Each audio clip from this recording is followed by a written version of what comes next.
પાનોલીની Sanghvi Organics કંપનીમાં માનવ અસર બાદ હવે પશુઓને પણ આડઅસર ઊભી થઈ રહી છે. સંઘવી ઓર્ગેનિક્સ નજીક કેમિકલયુક્ત પાણીમાંથી પસાર થયેલ ગાયોની હાલત કથળી હતી. આંખોમાંથી પાણી વહેવા સાથે કલાકો સુધી બેસુધ જોવા મળી હતી, જેને લઈને પશુપાલકોની ચિંતા વધારી હતી.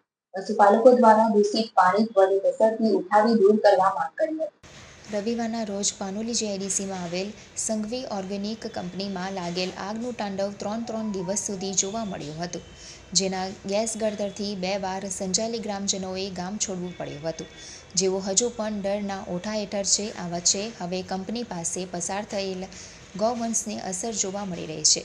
કંપની નજીક આગ બુઝાવવા માટે વપરાયેલ પાણીમાં કેમિકલ મિશ્રણ છે, જે પાણી હજુ પણ કંપની નજીક હોવાથી તેમાં અજાણ પશુધન આ પાણીમાંથી પસાર થતા તેમજ ત્યાં વધુ સમય રહેતા તેમને પણ પાણીમાં રહેલા કેમિકલની અસર જોવા મળી રહી છે. પશુપાલકોના જણાવ્યા અનુસાર રાત્રિના આ ગૌવંશની આંખોમાંથી પાણી વહેતા જોવા મળ્યા તો કલાકો સુધી તેઓ બેસુધ રીતે પડ્યા છે. હજુ જીવિત છે, પણ તેની હાલત ગંભીર છે, ત્યારે પશુ ચિકિત્સકો દ્વારા આરોગ્ય ચકાસણી કરવામાં આવે એ જરૂરી છે તેવી માંગ પશુપાલકોએ કરી હતી. અમે સંજાલી ભરવાડવાસમાં રહીએ છીએ અને 2 દિવસ પહેલાં લાગેલી આગ સંઘવી ઓર્ગેનિક્સ નામની કંપનીનું પાણી છાંટવાના કારણે પાણી જે પ્રવાહ થઈ ગટરમાં પાછળ આવ્યું છે રેલવેની પાછળ, એમાં અમારી ગાયો રોજ ચરવા જતી હતી. એમાં પાણી આવવાના કારણે અમુક ગાયો અંદર ચાલી છે, અમુક ગાયે પાણી પીધું છે. એના કારણે 50 થી 60 ગાયો અમારે બેભાન થઈ ગઈ છે અને કોઈ પણ આંખોમાંથી આ પાણીને બધું નીકળે છે. એના કારણે અમારે ડૉક્ટરને બોલાવવા પડ્યા છે.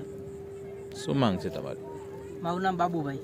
મારું નામ ઝાલાભાઈ ભરવાડી છે. હું સંજાલી ગામમાં રહું છું અને અમારે ગાયો ભેંસો છે. હવે અમારી ગાયો ચરવા ગઈ હતી ત્યારે પાછી આવી, ત્યાં પાણીમાં પડી હતી. જે 2 દિવસ પહેલાં સંઘવી ઓર્ગેનિકમાં આગ લાગી હતી, જેનું ધોવાણ થઈને કેમિકલ ને બધું મિક્સમાં જે ગટરની પાછળ વહે છે તેમાંથી ગાયો ચાલવાથી ગાયો ઘરે આવી ટપોટપ પડી ગઈ. આંખોમાં પાણી નીકળતું હતું ગાયોને બધી, અને ટપોટપ ચક્કર ખાઈને પડી ગઈ. અમે ડૉક્ટર પણ બોલાવ્યા, ડૉક્ટર દવા કરાવી. અમારી સરકારને નમ્ર અપીલ છે કે જે પણ થયું હોય ગાયોને આરોગ્યની તપાસ કરાવે. કાલ સવારે અમારે માણસોને થાય એને ચેક કરાવે, અને તંત્રને અમે આશા રાખીએ છીએ તંત્ર પાસે કે આનું નિરાકરણ લાવે અને આ વસ્તુ. કોઈ ગાયો મળી છે ખરી? હવે અમુક ગાયો મરી જાવ એવું થઈ ગઈ છે, બેહોશ છે. હજુ હવે શું થાય એનું 1-2 કલાક પછી એમ ખ્યાલ આવે.